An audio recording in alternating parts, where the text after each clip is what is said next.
Assalamualaikum warahmatullahi wabarakatuh. Waalaikumsalam warahmatullahi wabarakatuh. Waalaikumsalam warahmatullahi wabarakatuh. Terdengar jelas suara nih. Gih, terdengar jelas, Ustaz. Terjelas ya ini. Nah, guys sih Mas.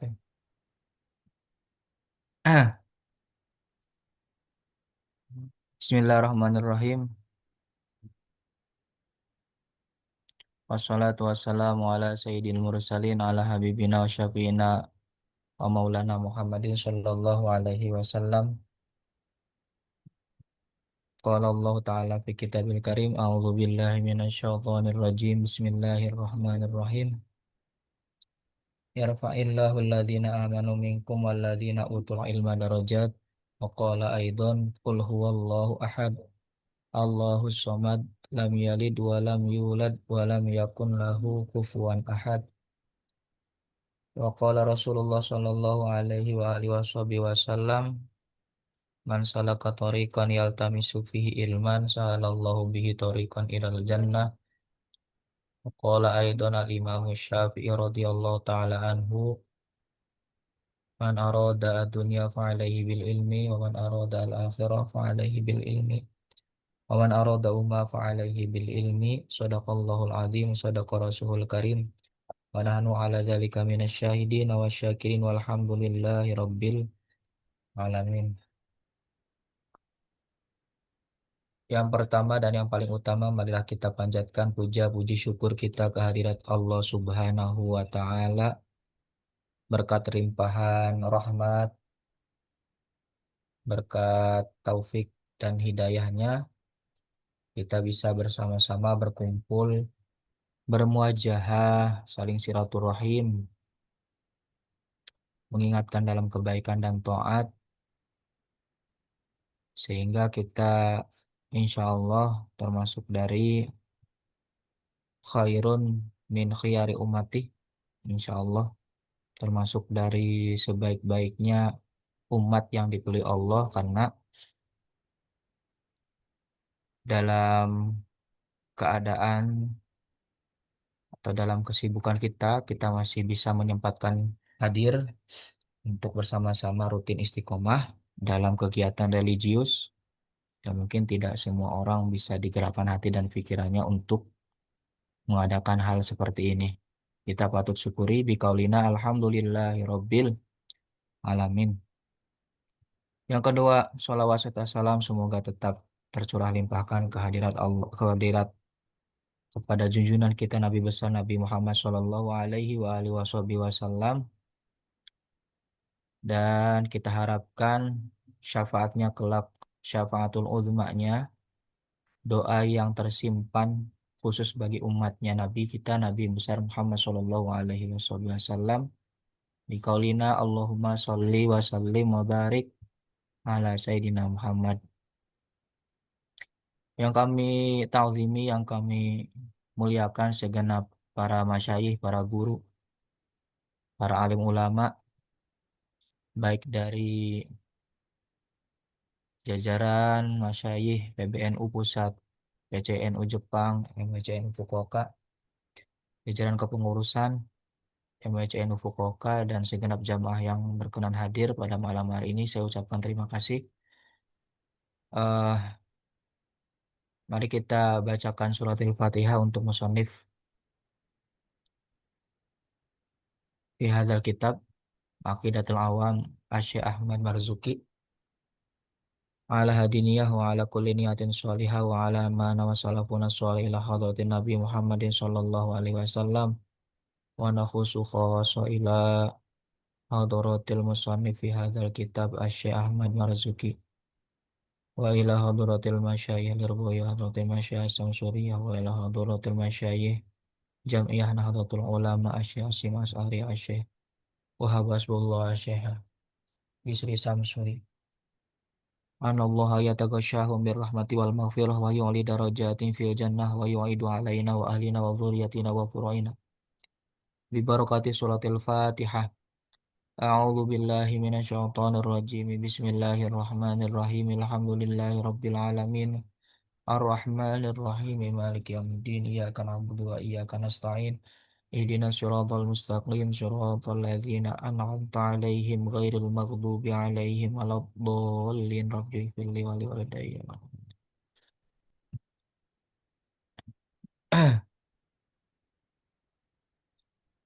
Cek cek semuanya siap menyimak ya.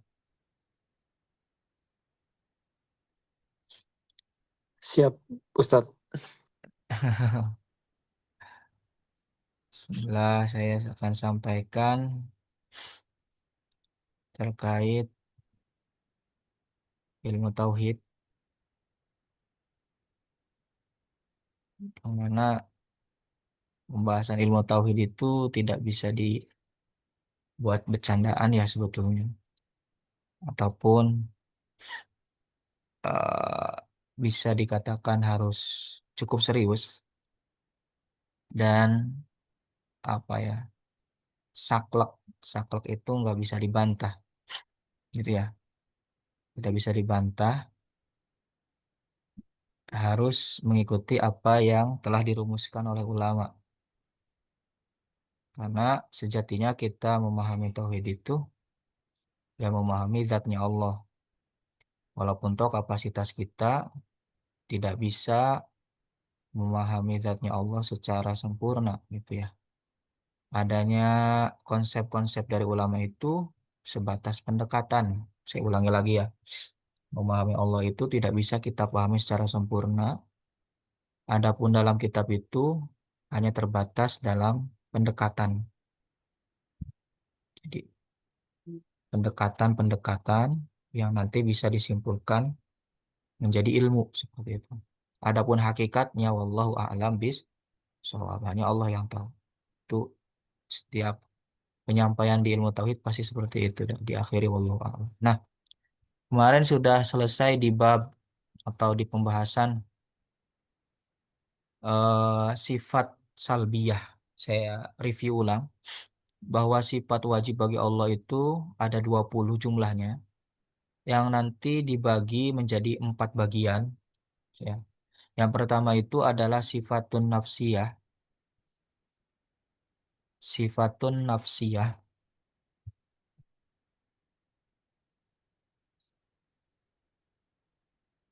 Pelan-pelan aja ya.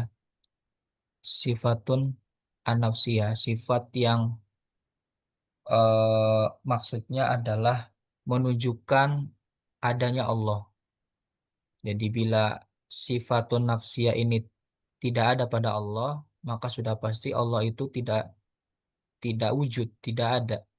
Maka membatalkan pada sifat-sifat yang lain gitu. Dikatakan Allah itu ada ya dengan adanya sifat al-wujud itu. Ya, hanya satu yaitu al-wujud. Sifatun nafsiyatun adalah wujud hanya satu. Nah, yang kedua kemarin juga sudah terbahas adalah sifatun as-salbiyah ya. As-sifatu as-salbiyatu.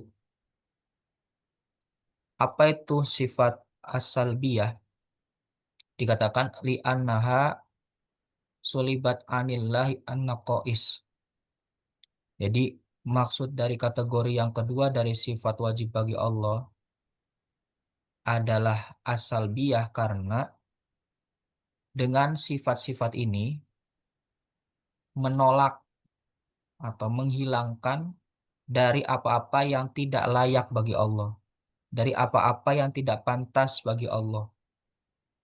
Apa aja nih sifat salbiyah yang masuk dalam kategori sifat salbiyah? Yang pertama al-qidam, kemarin sudah ya. Al-baqo, mukhalafatul lil hawadis, qiyamuhu binafsihi sama wahdaniyah. Ya. Dan yang nanti akan kita bahas selanjutnya adalah sifatu al-ma'ani. Sifatul ma'ani. Istilah dalam ulama itu sifatul ma'ani. Jumlahnya ada 7. Al-Qudrah, Al-Iradah, Al-Ilm, Al-Hayah, Al-Kalam, As-Sama, sama Al-Basar. Nah, nanti pendekatannya saya sampaikan di referensi yang lain. Tadi sifatu Al-Ma'ani. Sifat yang memang wajib melekat pada diri Allah, pada zatnya Allah gitu ya. Enaknya pada zatnya Allah. Dalam ungkapannya dari mulai wahayyun, qadirun, muridun, alimun, bikulli syai'. Dalam nazomnya itu dicampur sifat salbiyah sama sifat ma'ani dalam satu nazom. Nah, mulai dari sifat ma'ani itu hayyun, qadirun, dua, muridun, tiga, alimun, empat, sami'un, lima, enam, basirun, tujuh. Nah ini namanya sifatul ma'ani. Hayyun, ya, hayyun itu secara makna lughah, makna bahasanya ya artinya hidup. Sudah pasti Allah itu hidup. Namanya wujud ada. Ya, tapi ada kalanya kalau ada itu bisa mati, bisa hidup ya, kalau ada ya. Tapi semisal kita gabungkan dengan sifat yang lain, Allah itu apa namanya? Nanti ada muridan juga ya. Ini semuanya saling terkait antara sifat satu dengan sifat yang lain. Misalkan Allah itu dikatakan muridan. Muridan itu berkehendak. Berkehendaknya Allah itu sudah pasti besertaan dengan hidupnya Allah. Ada nggak sesuatu yang tidak hidup? Berarti kebalikannya hayyun kan berarti mati. Hayyun itu hidup, kebalikannya berarti kan mati. Ada nggak mati kemudian berkehendak? Nggak ada ya. Yang ada orang, kita pendekatannya manusia semisal gitu ya, supaya lebih mudah dipahami. Kalau manusia berarti ada kehendak yang hidup ya, manusia yang hidup. Ketika manusia telah mati, meninggal, maka tidak ada kehendak. Berarti muridan nggak ada nih. Nggak mungkin hal itu terjadi. Dan sifat-sifat yang lain terhubung gitu ya. Sehingga adanya sifat hidup itu wajib ada pada Allah. Nggak bisa enggak. Karena munculnya sifat-sifat yang lain seperti berkehendak, seperti berkuasa, seperti Allah itu nanti melihat, mendengar. Itu sudah pasti kalau kita memang pendekatannya lewat makhluk ya. Dan sebenarnya bisa juga pendekatnya di situ. Tapi hidupnya Allah tidak seperti hidupnya kita sejujurnya. Secara hakikatnya hidupnya Allah tidak seperti hidupnya manusia. Seperti apa hidupnya manusia? Yang butuh makan, gitu kan? Kalau tidak makan bisa jadi mati. Nah, Allah tidak seperti itu hidupnya, paham? Tapi hidupnya Allah itu ya tidak bisa disamakan, tapi bisa ada pendekatan ke situ gitu maksudnya.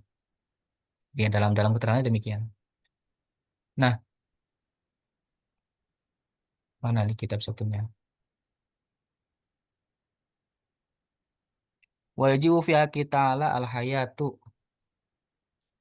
bahwa wajib bagi Allah itu sifat hidup. Wa ya sifatun qadimatun qaimatun bi dzati ta'ala tasyu ayatasyu fil ilmi wa ghairihi minas sifat. Ya, jadi sah bagi Allah untuk disifati dengan ilm dan selainnya gitu. Yang namanya tadi, yang namanya hidup itu berarti dia mengetahui kalau sudah tidak hidup, kebalikannya dari hidup berarti tidak hidup meninggal, maka tidak ada pengetahuan padanya. Ya, maka disifati juga al-ilm dan itu adalah suatu hal yang tidak mungkin kalau Allah tidak mengetahui.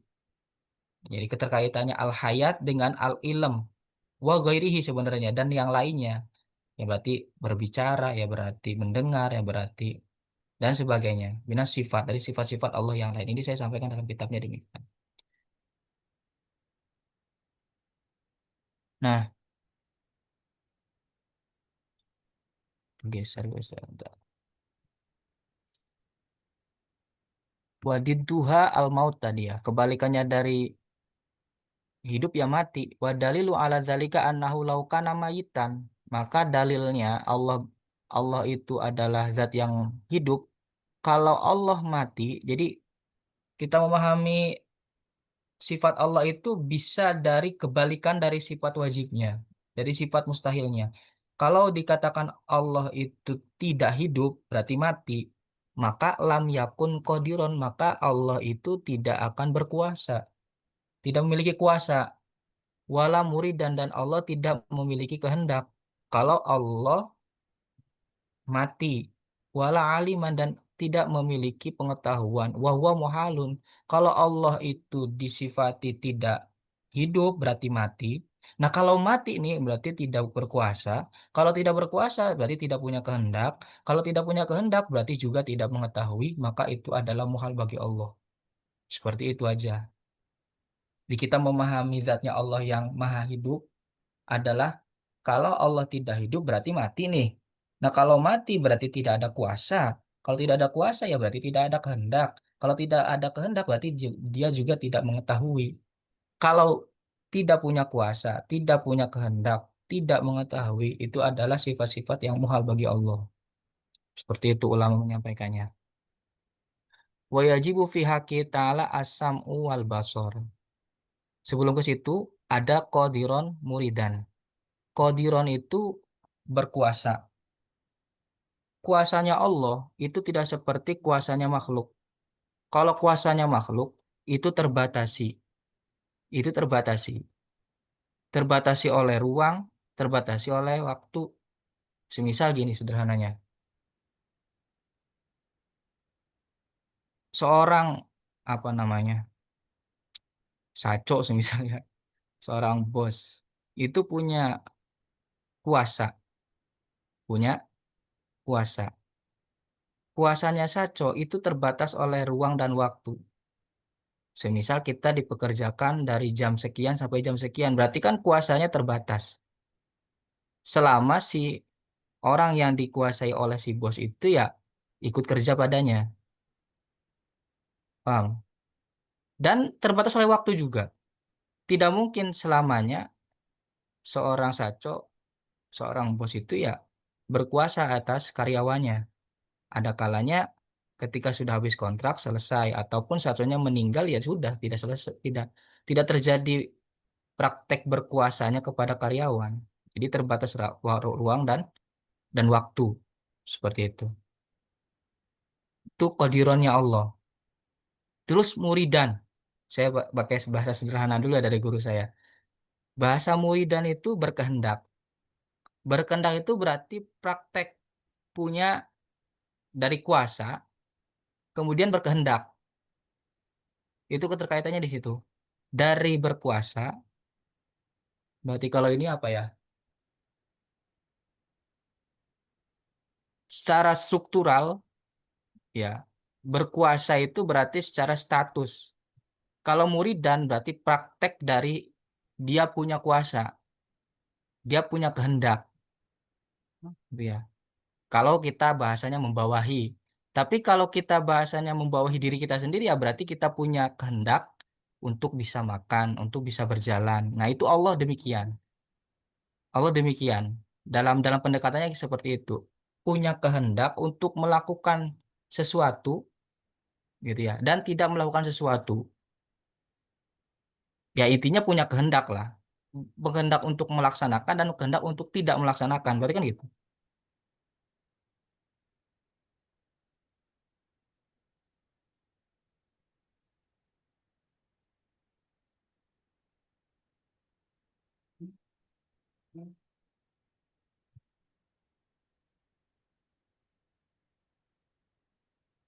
Ini.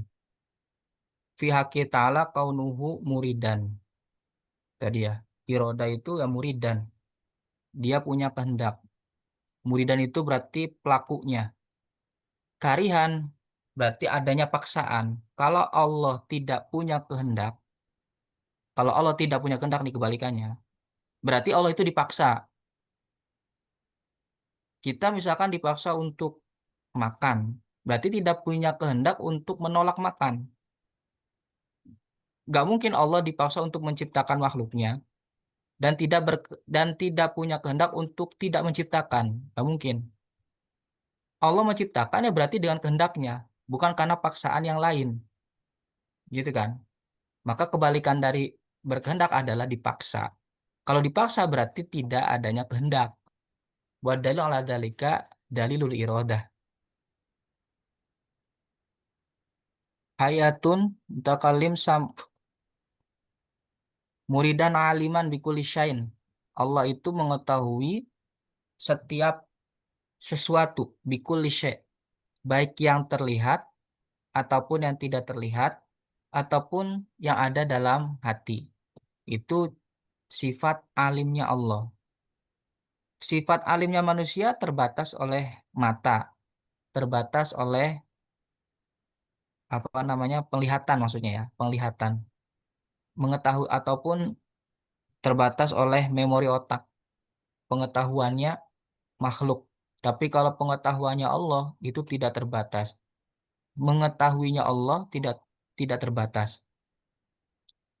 Baik nanti samiun mendengar juga.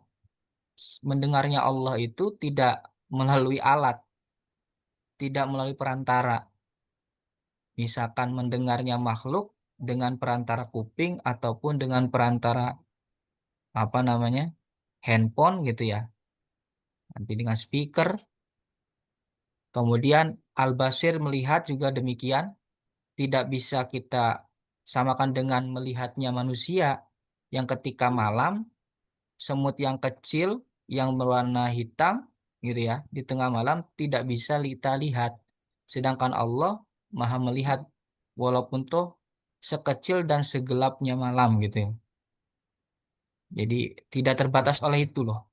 Tidak terbatas oleh cahaya ataupun kegelapan. Kalau kita terlalu melihat cahaya kan tidak bisa melihat sebenarnya.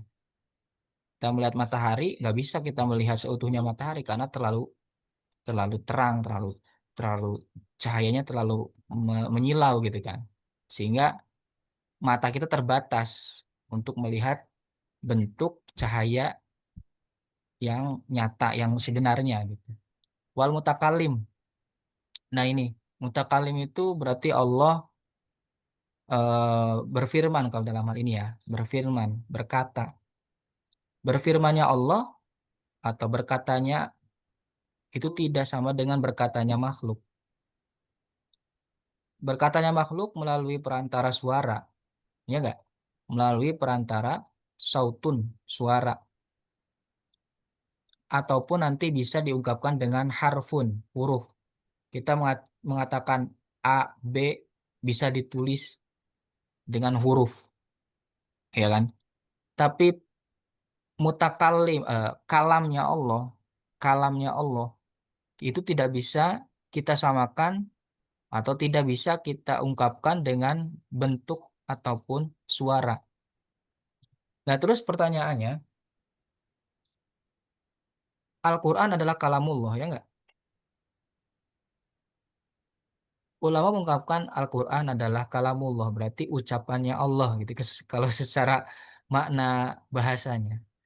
Nah, Al-Quran kalamullah, tapi berbentuk suara ketika diucapkan dan berbentuk huruf ketika kita lihat kan.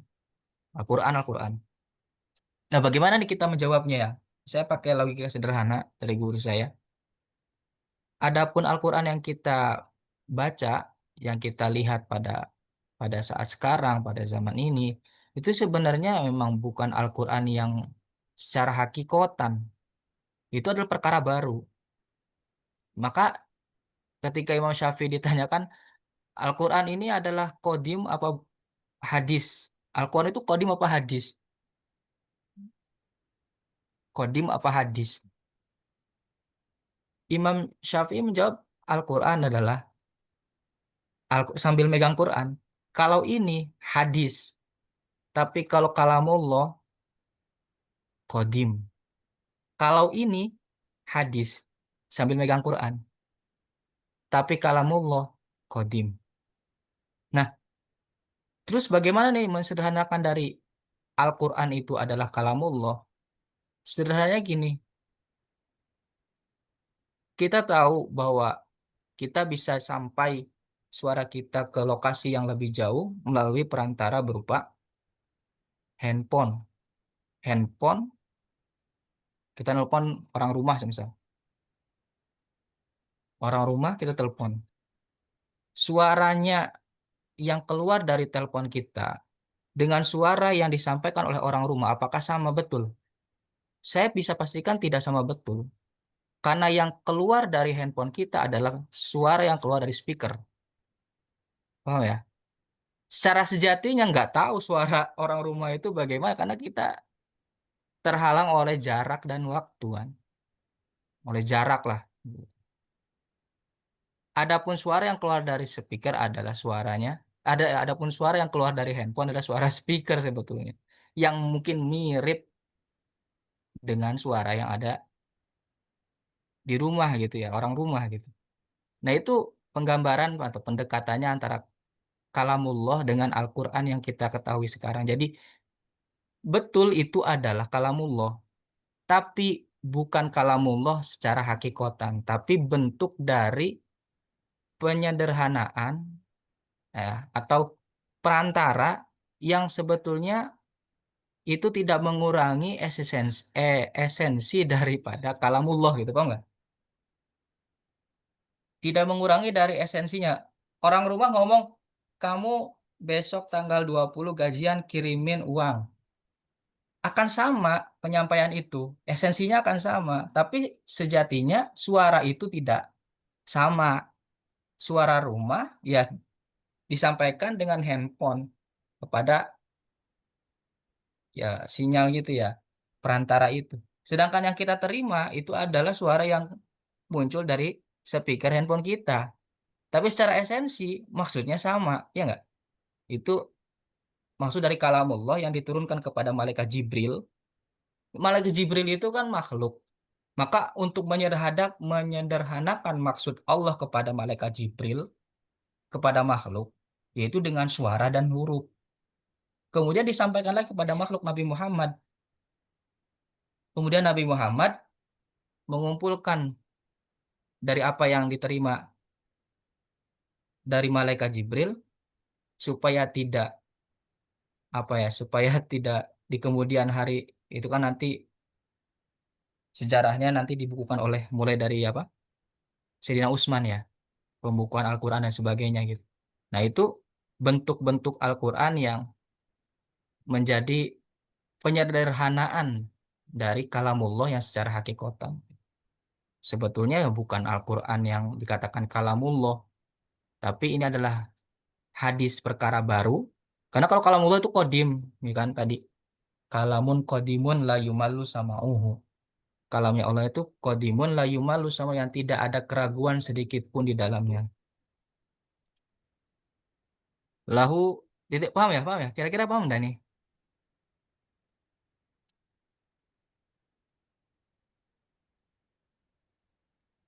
Insya Allah paham, Ustadz.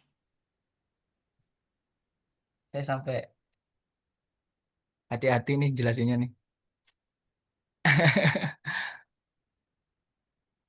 Gitu ya. Jadi betul Imam Syafi'i mengatakan kalau ini hadis Al-Quran yang dipegang beliau, tapi kalamullah qadim. Gitu. Jadi Imam Syafi'i sehingga tidak dikenai sanksi pada saat itu ketika ditanya.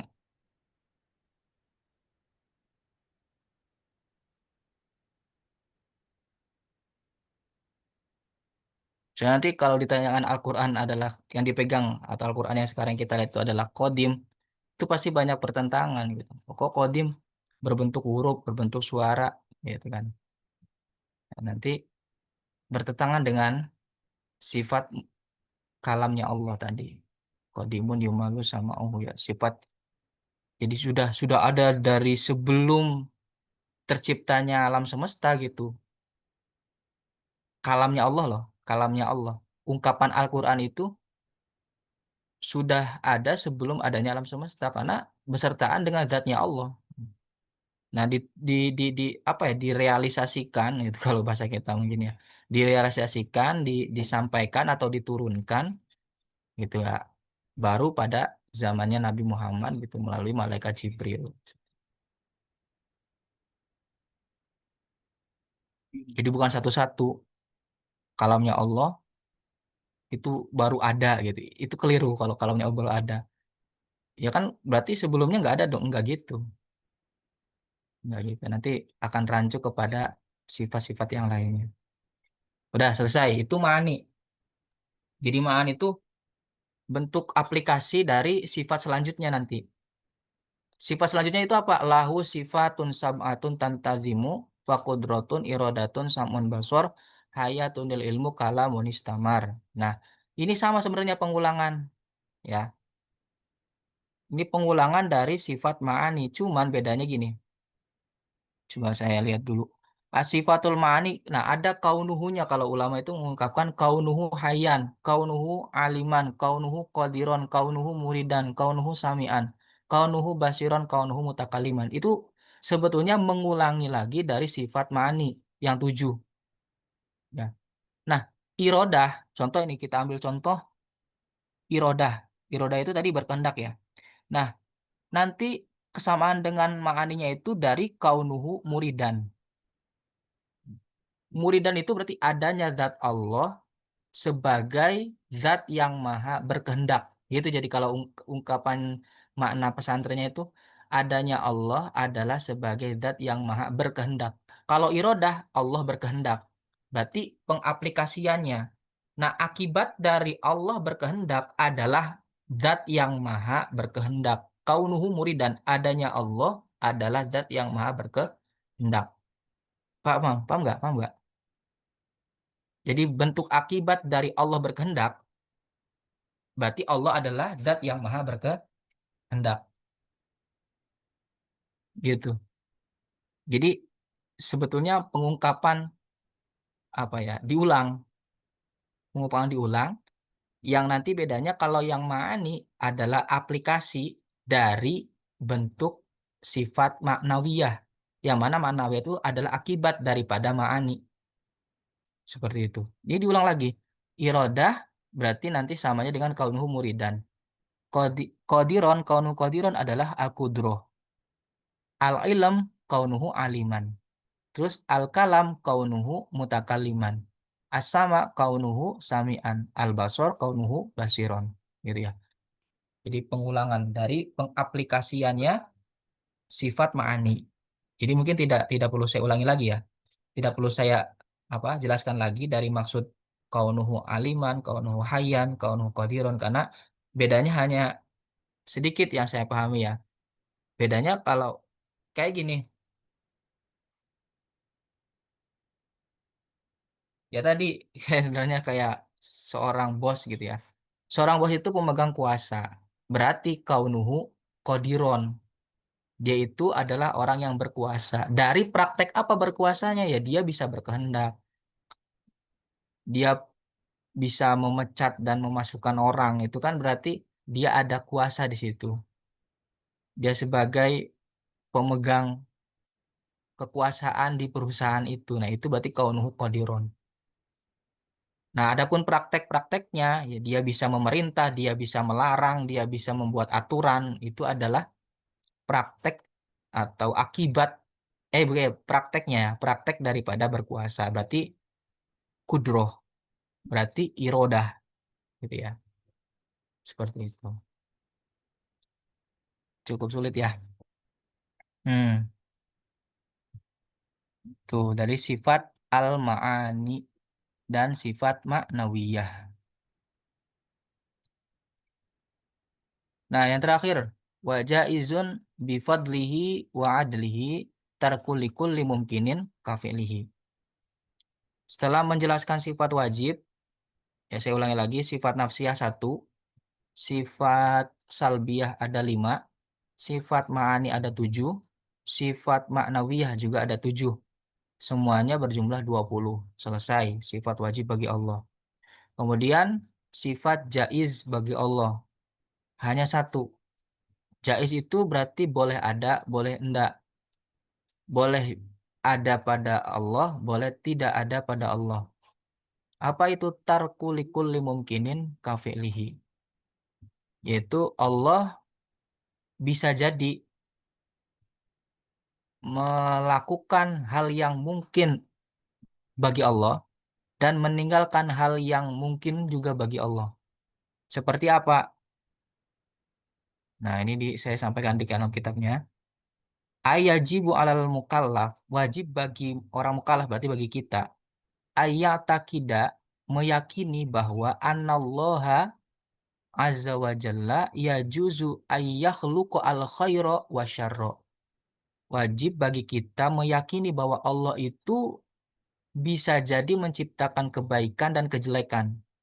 Menciptakan kebaikan dan kejelekan. Paham ya? Wa yajuzu ayyakhluqa al Islam fi Zaidin wal kufri fi Amrin.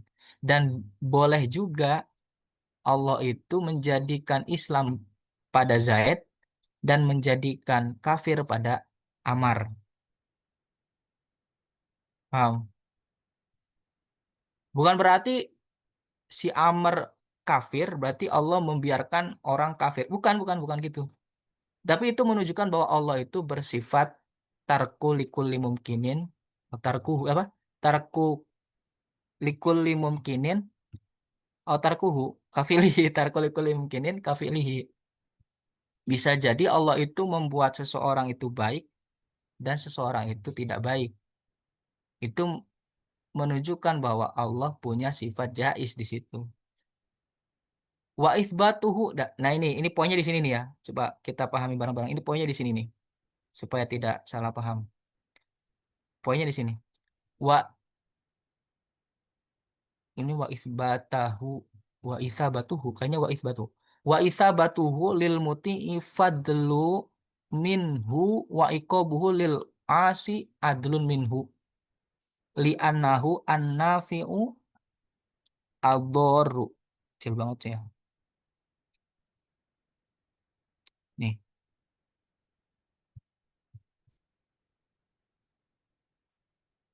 Wa itsabatuhu lil muti fadlun minhu. Dan bisa jadi Allah itu menetapkan keutamaan kebaikan surga mungkin ya. Bisa jadi juga diungkapkan surga, keutamaan kebaikan surga bagi orang yang taat kepadanya. Dan bisa jadi juga Allah menetapkan siksa, menetapkan neraka bagi orang yang durhaka kepadanya sebagai bentuk adilnya Allah. Adlun minhu. Bukan berarti Allah punya sifat Rahman Rahim. Tapi kok Allah memasukkan hamba yang diciptakannya ke dalam neraka? Bukan itu. Loh, harusnya Allah Rahman Rahim. Ya, ini adalah menunjukkan sifat adlun minhu. Menunjukkan sifat adilnya Allah dengan Allah berlaku adil bagi mereka yang melakukan taat dengan keutamaannya. Ya, kalau orang udah baik, orang udah mau nurut, ya akan Allah berikan keutamaan berupa pahala ataupun misalkan masuk surga. Nah, begitu juga ketika Allah dikecewakan oleh hambanya dengan tidak taat, dengan berlaku dosa, berlaku maksiat, maka Allah akan menunjukkan sifat adilnya. Menunjukkan sifat adilnya dengan memasukkan ke dalam neraka ataupun akan celaka di kemudian hari atau akan celaka di akhiratnya. Seperti itu ya. Li'annahu an-nafi ad-dharru, karena Allah itu adalah zat yang Maha memberi manfaat dan juga bisa juga membahayakan. Karena bentuk dari tadi an-nafi ad-dharru adalah jaiznya Allah, sifat jaiznya Allah. Fa ina idzin yan bagi lil abdi ayyakuna i'timaduhu alaihi wahdahu fala yarji wa la yashahadan ghairahu. Maka dalam hal ini wajib bagi seorang hamba ayyakuna i'timaduhu, meyakini bahwa dalam alaihi wahdahu, pada dirinya sendiri tidak boleh berharap, tidak boleh takut pada suatu apapun kecuali Allah. Gitu ya.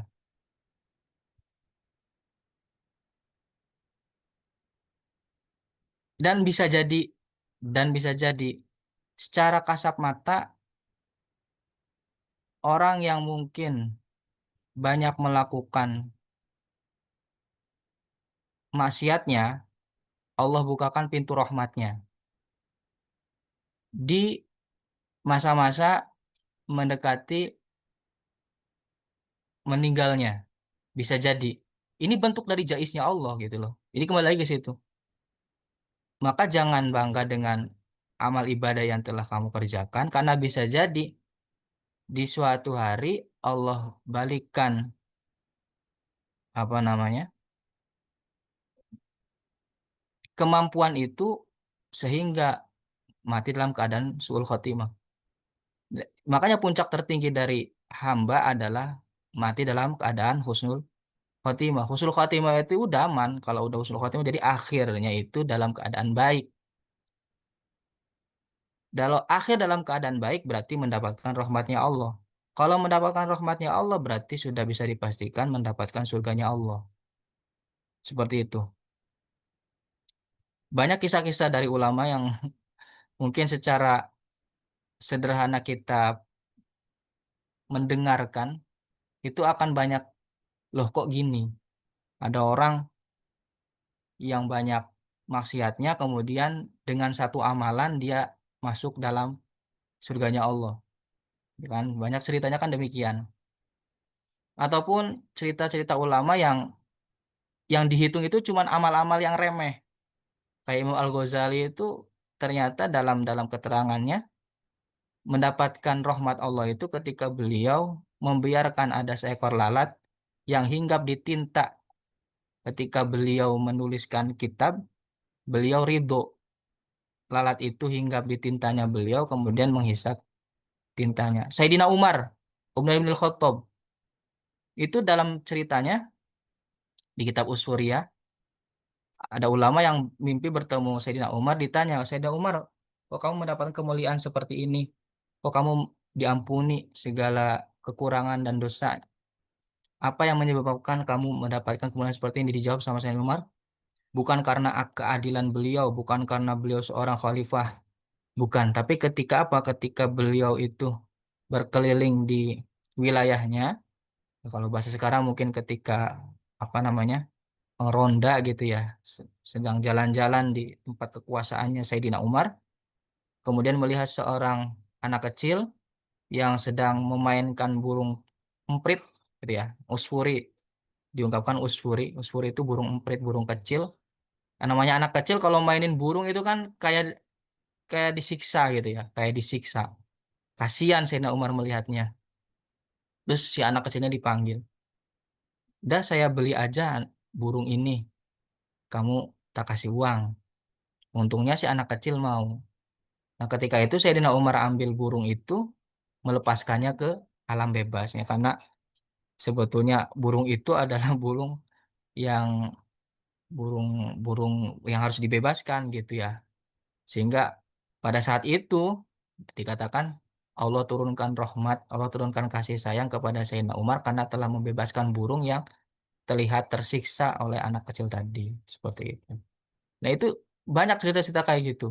Hal-hal yang sederhana bahkan di kitab Subul Iman itu iman yang paling kecil ya minimal gitu ya kita bisa mendapatkan rahmat Allah itu kita menyingkirkan batu di jalan supaya tidak mengganggu pengguna jalan. Itu bisa jadi turunnya rahmat Allah. Bisa jadi. Ya kembali lagi kepada niat kita ya. Niatnya apa gitu. Dalam hal apapun.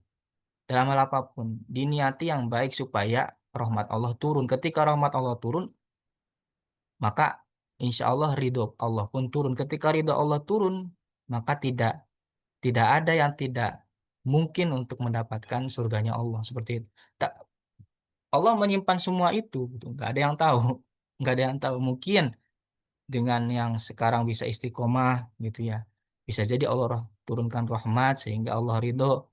Ya, ini menjadi saksi di kemudian hari akan menjadi saksi gitu. Wallahu alam nggak ada yang tahu, nggak ada yang tahu. Baik itu ya perkara yang baik ataupun perkara yang dosa juga ya. Gitu juga dengan dosa gitu. Kadang ya menyimpan hal-hal yang ini dikatakan remeh yang atau disepelekan gitu ya, tapi bisa jadi itu menjadi mara bahaya di kemudian hari. Seperti itu ya. Itu saya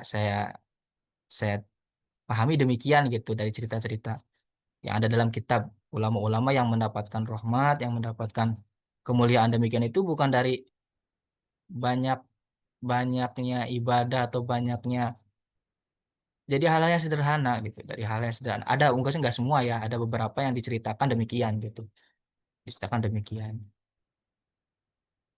Nah, itu adalah menunjukkan sifat apa tadi? Sifat jaiznya Allah. Bisa jadi Allah itu menurun apa?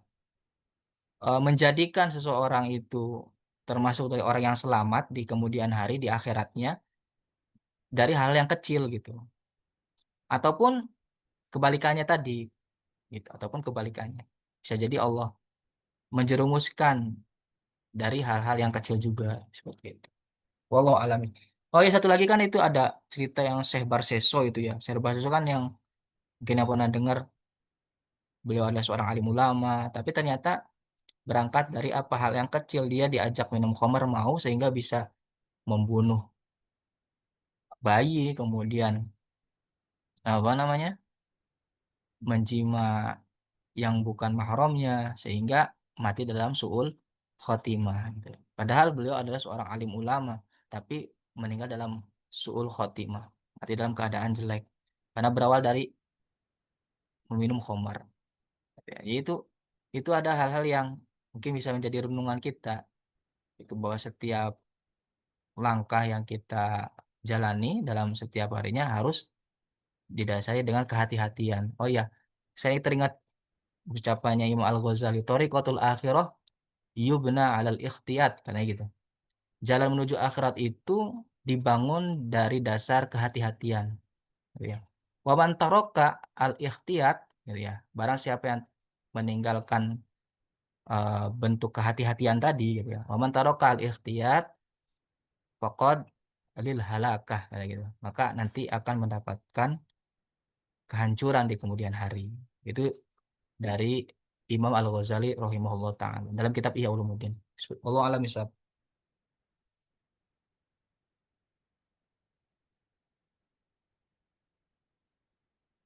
Oke, Kang Arya, itu saja.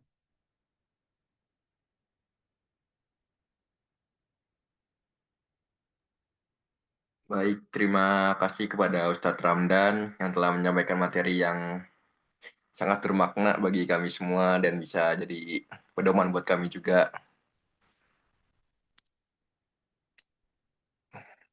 Selanjutnya jika ada yang ingin bertanya atau berdiskusi bisa dipersilakan.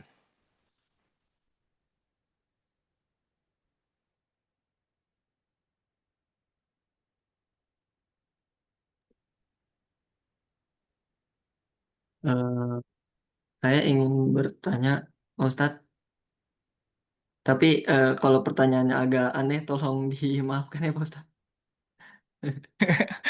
Aneh gimana ini? Saya Sama-sama tadi baru belajar kok. kepikiran aja. Jadi kan Allah itu maha adil ya.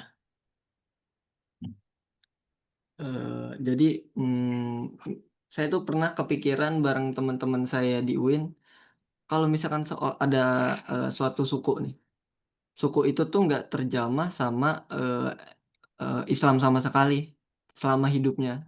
Nah, ketika dia meninggal, itu tuh dia akan masuk surga atau masuk neraka gitu.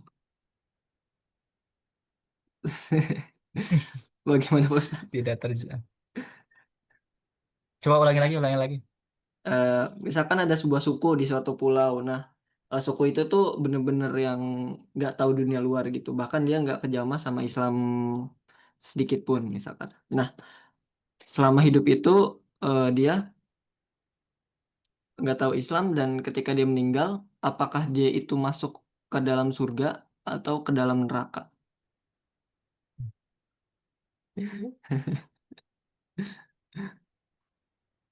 Gimana ya? Saya kalau saya Tuhannya bisa langsung saya jawab sekarang sih.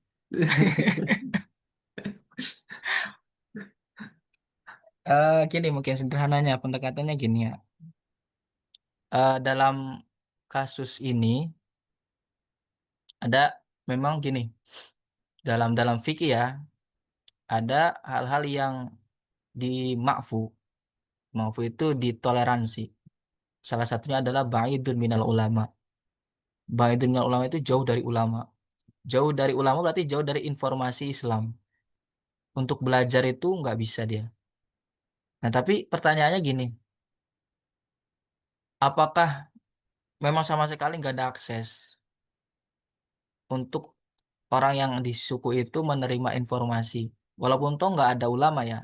Sekarang kan ada internet atau dan sebagainya. Nah, mungkin ini menjadi tugas kita mungkin gitu ya. Menjadi tugas kita untuk apa-apa yang bisa kita usahakan itu menjadi perantara untuk mereka memahami Islam gitu ya. Jadi ini juga termasuk dari kewajiban kita. Kewajiban kita yang kalau kita tahu bahwa mereka itu tidak ada akses untuk bisa menerima ilmu ya kita ke sana. Nah, untuk pertanyaan apakah masuk surga atau neraka ya Allah alam nggak tahu ya. Cuma sejatinya dia tidak melaksanakan aturan Islam, dia tidak menjalankan syariat Islam ya secara apa ya, secara syariat ya. Ini syariat ya, syariat secara syariatnya ya berarti dia melakukan dosa berarti kan gitu. Secara syariatnya karena tidak melakukan hal-hal yang diwajibkan dan tidak menjaga hal-hal yang dilarang kan gitu. Ya seperti orang yang beragama yang bukan Islam. Terus sampai kapan dia tidak mau berislam? Kalau kalau tidak mau berislam, ya berarti tidak ada apa ya namanya? Tidak ada dia itu sebagai hambanya Allah dalam menjalankan syariat kan gitu. Itu aja sederhananya. Kalau kita menilai dari segi ilmunya ya. Tapi kan tadi kehendak Allah kan gak ada yang tahu. Atau kuasanya Allah nggak ada yang tahu. Gitu ya. Untuk sekarang kalau dia memang tidak menjalankan syariat ya berarti untuk potensi menuju apa tadi bahasanya surga neraka apa tuh? Kalau dengar surga neraka tuh kayak mana ya? Ah, bukan wilayah saya gitu loh. Paham nggak Kang Arya? Paham Pak Paham Ustadz? nggak Kang Arya? Paham. Jadi saya Paham. tuh agak geli gitu kalau dengar dengar surga neraka itu agak geli saya. Oh alam nggak ada yang tahu asli. Nggak ada yang tahu. Nggak ada yang tahu. Cuman kita bahas dari segi fikih. Ini kan syariat nih. Syariatnya berarti kita itu menjalankan ya rukun Islamnya dan gitu kan, menjalankan kebaikannya, kemudian menjaga dari hal yang diharamkan. Nah, itu syariatnya demikian. Adapun finalnya, finalnya neraka, masuk neraka atau surga, Allah alam nggak ada yang tahu. Nggak ada yang tahu. Karena rahmat Allah itu tidak terbatas oleh hal-hal yang seperti tadi. Ya bisa jadi hal yang kecil dilakukan oleh mereka yang insya Allah ya mungkin nanti di akhir hayatnya mungkin bisa ditakdirkan untuk masuk Islam kan gak ada yang tahu gitu ya, nggak ada yang tahu kan gitu, sehingga menjadi pintu rahmat, sehingga nanti menjadi orang yang bisa dikatakan husnul khotimah gitu ya, gitu ya. Jadi untuk sementara kalau dikatakan apakah masuk surga atau enggak kan nggak ada yang tahu, cuma secara penglihatan, secara info yang saya dapat kalau tidak menjalankan syariat ya berarti lebih dekat ke neraka gitu, seakan-akan kayak gitu karena aturannya ya harus menjalankan syariat gitu aturannya, kita kan belajar syariat gitu.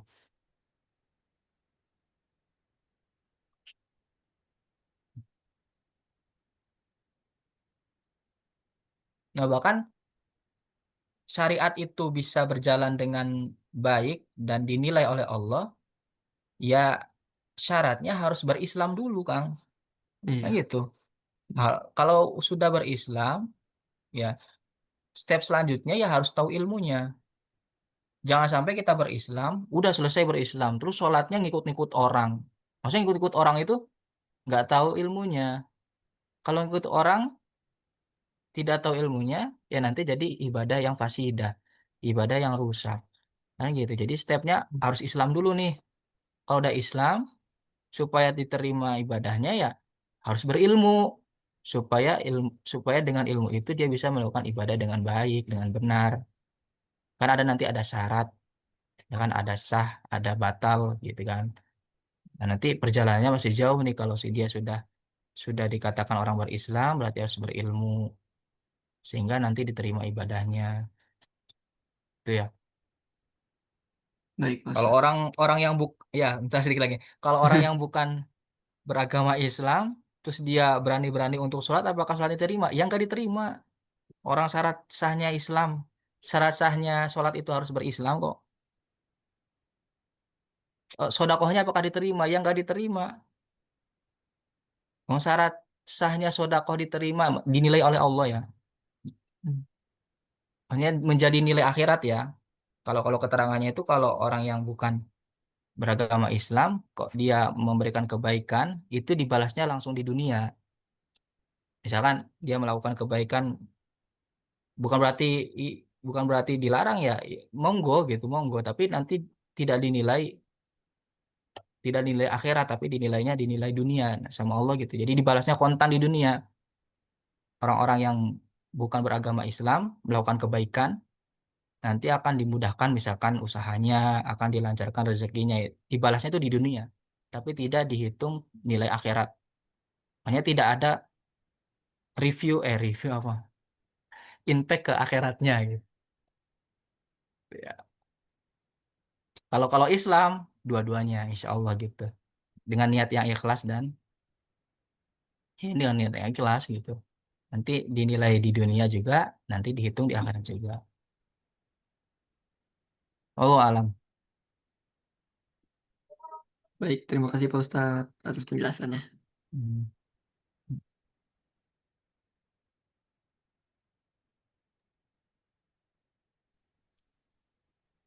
Sebuah pertanyaan dan jawaban yang sangat sangat membuka pikiran kita terkait hal-hal seperti itu. Terima kasih kepada saudari Pak Izarik dan Ustadz Ramdhani untuk jawabannya. Apakah ada yang ingin bertanya lagi atau membuka diskusi? Assalamualaikum Ustaz, mungkin dari saya Ustaz ada pertanyaan. Oh, nggih. Monggo. Bismillahirrahmanirrahim. Allahumma shalli ala sayyidina Muhammad wa ala ali sayyidina Muhammad. Ustaz izin bertanya ini untuk mengenai ini Ustaz, apa tadi? Al-Qur'an ini Ustaz. Itu kan tahu kita semua kan kalau Al-Qur'an itu diturunkan melalui wahyu melewati pelantara malaikat Jibril kemudian ke Nabi kita Nabi Muhammad SAW. Nah, kalau untuk kitab-kitab sebelumnya itu Ustaz, seperti Taurat, Injil ataupun apa itu misalnya Jabur. Nah, itu kan kitab-kitab tersebut diturunkan kepada nabi-nabinya itu melalui siapa gitu? Atau melalui malaikat Jibril juga atau gimana gitu? Mungkin itu sih yang ditanyakan. Iya, iya. Ya, mungkin Gini. Saya ambil contoh satu aja ya. gitu. Nabi Musa. Nabi Musa itu kan menerima kitab apa? Taurat ya. Gitu. So, nanti sebenarnya ada pembahasan kitab-kitabnya Allah itu ada banyak nanti di bawah. Di pembahasan selanjutnya loh. Nah, Gitu. Nabi Musa itu menerima kitab Taurat. Dikatakan wa kalamallahu Musa takliman. Jadi Allah itu pernah bercakap dengan Nabi Musa dengan ungkapan yang betul-betul nyata, takliman. Jadi diungkapkan takliman, ungkapan yang betul-betul nyata. Ketika di apa?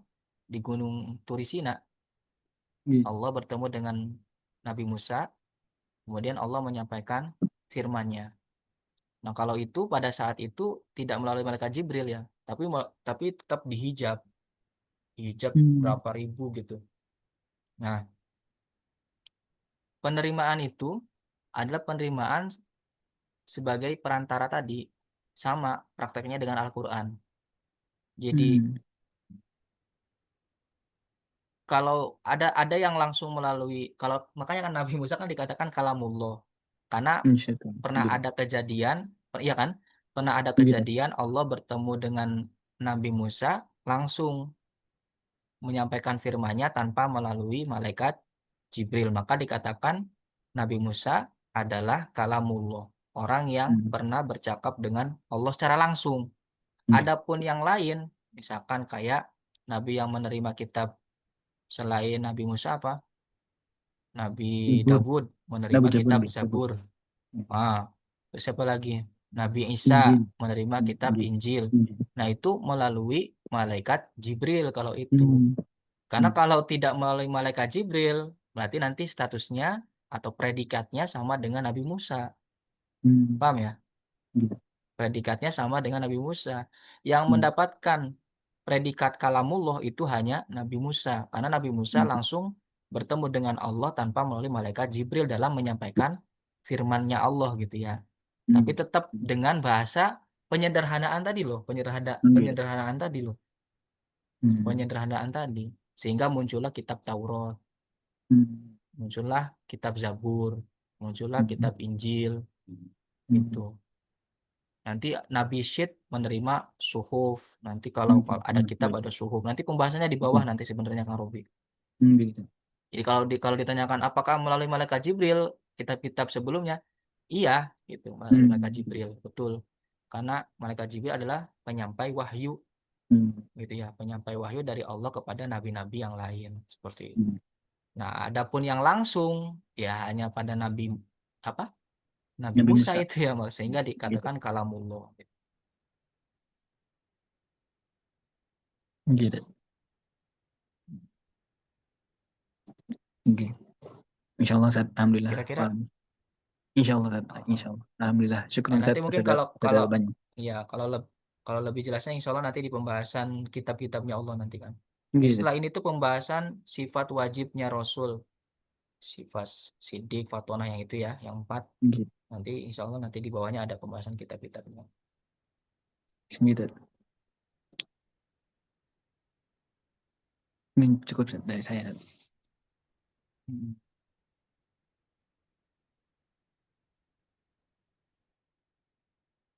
Gimana? Sudah dicukupkan apa gimana? Apakah ada yang ingin bertanya lagi? Atau membuka diskusi? Jika tidak ada, maka saya cukupkan untuk kajian kali ini. Terima kasih yang sudah hadir dalam kajian yang penuh berkah ini pada malam hari ini. Dan terima kasih terutama buat Kang Yusuf dan Ustadz Ramdan yang telah memimpin ya, pembacaan Yasin dan kajian pada malam ini. Sebentar, sebelum ditutup, mungkin Mas Robi nanti besok ya. Oh gitu. Gitu. Insyaallah Ustaz. Coba diulangi lagi Mas Robi. Gitu. Iya, besok itu acaranya. Oh, besok itu acaranya pembukaan kajian opening kitab Safiatun Nazar kan. Dimulai dari jam 20 sampai selesai. Mungkin dari teman-teman kalau besok ada yang senggang bisa hadir dan masuk ke Zoom. Nah, ini mau nanya juga Cad, untuk link Zoom-nya Iya. itu nanti yang buka dari NU Fukuoka atau gimana Cad? Enggak ada. Tadi barusan saya kirimin. Jadi pas Zoom Oh, itu ada yang nge-share. Nanti saya kirimin ke Mas Robi ya. berarti kita nanti tinggal masuk ke linknya gitu gitu. Nanti Gitu. di-share juga di NU Fukuoka nggak apa-apa. Nggih, siap Cad. Insyaallah. Cad. Mm-mm. Ya. Nggih, Jadi mungkin besok jam 8. nggih, Cad. Mungkin bagi teman-teman nanti yang sempat hadir, monggo silakan bisa masuk dan bisa join. Itu sih sebenarnya Iya. sedikit informasi dari kami. Mm-mm. Monggo dilanjut. Gitu ya. Jadi Mas Robi yang dipinta untuk menemani saya setiap malam Sabtu, insya Allah ya. Semoga Nggih, Cad. bisa istiqomah, Insyaallah. Cad. sehat-sehat Doakum. semuanya, bisa bisa apa namanya menyampaikan dengan sebaik-baiknya penyampaian Amin. Dan apa?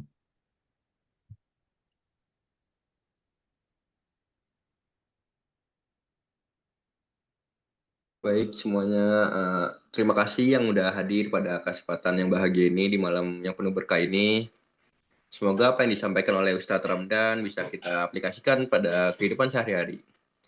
Kurang lebihnya mohon maaf. Wallahul muwaffiq ila aqwamit thoriq. Wassalamualaikum warahmatullahi wabarakatuh.